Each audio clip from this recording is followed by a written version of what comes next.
तुमच्यासोबत शेअर करणार आहे आमच्या या नवीन घराचं होम टूर। खरं सांगायचं झालं तर सगळ्यांनाच असं वाटतं की आपल्या मनासारखं घर व्हावं आणि स्वप्नातलं घर व्हावं, तर आम्ही कुठलाही डिझायनर अफोर्ड न करता आम्ही स्वतः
आणि ह्या साईडला आहे किचन।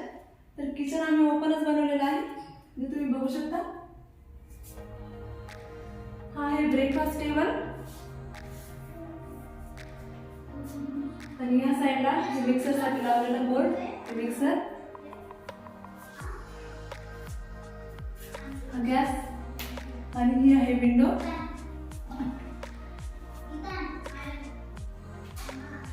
शेगडी आणि इथेच पूर्ण स्वयंपाक बनवण्याच्या नंतर जी फोडणी आहे ती खिडकीतून इथून बाहेर जाते। एक्झॉस्ट दिलेला नाहीये, त्याच्यामुळे खिडकीचा चांगलाच फायदा होतो आम्हाला। आणि दुसरा पॉईंट हा आहे की इथून बाहेर कोणी आले की लगेच दिसतं आणि आवाज येतो लगेच। तर हे आहे बेसिक, वॉटर फिल्टर बसवलं नाहीये, त्यामुळे सध्या आम्ही जारचंच पाणी पितो, त्यामुळे हे ठेवलेलं आहे इथे। आणि हे खाऱ्या पाण्याचा हंडा, ज्याच्यामध्ये खारं पाणी स्वयंपाकासाठी भरून ठेवले। आणि ह्या साईडला फ्रीज, जे की सध्या छोटंच आहे, ही जागा आम्ही थोडी मोठी केलेली आहे फ्युचरमध्ये कधी जर मोठं फ्रीज घ्यायचं असेल त्यासाठी। आणि किचनमध्ये ह्या साईडला स्टोरूम आहे, या आतमध्ये। आणि हे छोटा रॅक स्टीलचा, ज्याच्यामध्ये आम्ही रोजचे जे भांडे असतात रोज वापरातले ते इकडे ह्या साईडला लावतो। आणि ह्या साईडला मोठा आहे स्टीलचा रॅक। आणि हे जे तुम्ही बघू शकता पूर्ण स्टीलचे डबे लावलेले आहेत इथे। किचनमध्ये तुम्हाला दुसरे डबे दिसणार नाहीत, पिठाचा आणि चटणी पिठाचे जर सोडले तर सगळे जे डबे आहेत, जे आपण सगळे डबे इथं बसलेले आहेत। हे स्टोरमध्ये बघू शकता, छोटीशीच आहे पण पूर्ण डबे बसलेले आहेत इथे।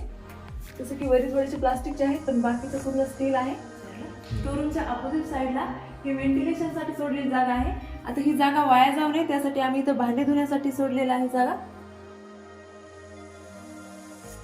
व्हेंटिलेशन बघू शकता तुम्ही, प्रियांवरून बघा।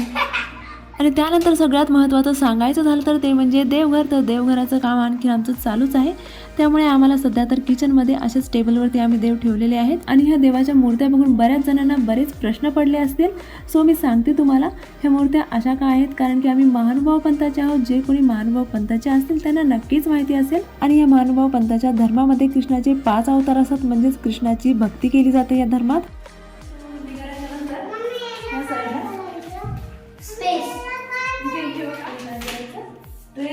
गिवन लेटर कलर ट्रेस करायचा. Cross the circle that have the letter O only. Cross करायचं ओनली ओला क्रॉस करायचा. क्रॉस म्हणजे माहिती आहे का? बाहेर सांगते उचलून घे म्हणाली ना कुठे हां ठीक आहे सर. सुरक्षिताला डाऊट होता ती आता शाळेतून आली ती वर्कशीट सॉल्व करायची तिला क्लिअर केला मी तुझा डाऊट. सुरक्षिता ऐकत होती उचलून घ्यायचं होतं तिला तर उचलून घेतलं मी. आता पुढे तिच्यासोबतच कंटिन्यू करूया. तुम्हाला म्हणलं होतं की मंदिराचं काम चालू आहे तरी बघा इथे मंदिराचं काम चालूच आहे. झालं नाही आणखी अर्ध झालं.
तर आता हे बेडरूम बघितल्याच्या नंतर बऱ्याच जणांना प्रश्न पडलेला असेल की ह्या बेडरूममध्ये वॉर्डरोब पण नाही आहे किंवा मग ड्रेसिंग टेबल पण नाही आहे. जसं की तुम्हाला सांगितलं मी फर्निचर व्हायचं राहिलं आहे आणि खरंच आपल्यासारख्या मिडल क्लास लोकांना ॲडजस्टमेंट करायची सवय असते. जसं की तुम्ही ह्या बेडरूमच्या विंडोमध्ये बघितलं असेल की तिथंच सामान ठेवलेलं आहे जे मेकअपचं असतं आणि तिथेच एक मिरर पण आहे. ह्या साईडला एक स्पेस दिलेला आहे आम्ही जे की धुणं भांड्यासाठी आहे आणि वॉशिंग मशीन धुण्यासाठी जे की तुम्हाला सध्या नाही दाखवणार मी. तिकडे खूप गर्दी आहे. असा हा आजचा होमटूरचा ब्लॉग तुम्हाला कसा वाटला नक्कीच सांगा. तर मागं बघा तिकडे ते माझे सासरे आहेत मामा जे की पोहे बनवत आहे आता. आणि ते आधी आमच्या घरी हॉटेल होती तेच स्वयंपाक करायच्या हॉटेलवरती त्याच्यामुळे त्यांना सगळं येतं. तर बऱ्याच वेळेस ते माझी हेल्प करतात. बऱ्याच चहा करणं नाश्ता वगैरे करणं स्वयंपाक कधी मला मदत करू लागतात ते. घराचं पूर्ण इंटिरियर आम्ही पूर्ण फॅमिलीने मिळून केलेलं आहे. तुम्हाला कसं वाटतं नक्कीच कमेंट करून सांगा. आणि घरामध्ये काय चेंजेस हवे आहेत तुम्हाला कुठं वाटलं काय मिस्टेक आहे ते पण मला नक्कीच सांगा. आणि घराचं जे फर्निचर आहे ते होणारच आहे थोड्या दिवसात जे की मी तुमच्यासोबत शेअर पण करणार आहे. म्हणजे आणखी काय काय बदल हवे आहेत आणि काय फर्निचर मी करायला पाहिजे कुठे कुठे ते मला कमेंट करून नक्कीच सांगा. होम टूरचा तर हा होता आजचा होम टूरचा पूर्ण ब्लॉग. तुम्हाला कसा वाटला नक्कीच कमेंट करून सांगा. काही चुका झाल्या असेल ते पण कमेंट करून सांगा. व्हिडिओ आवडला तर नक्कीच लाईक करा शेअर करा आणि चॅनलला सबस्क्राईब करायला बिलकुलच विसरू नका. चला तर मग भेटूयात परत पुढच्या ब्लॉगमध्ये. तोपर्यंत बाय.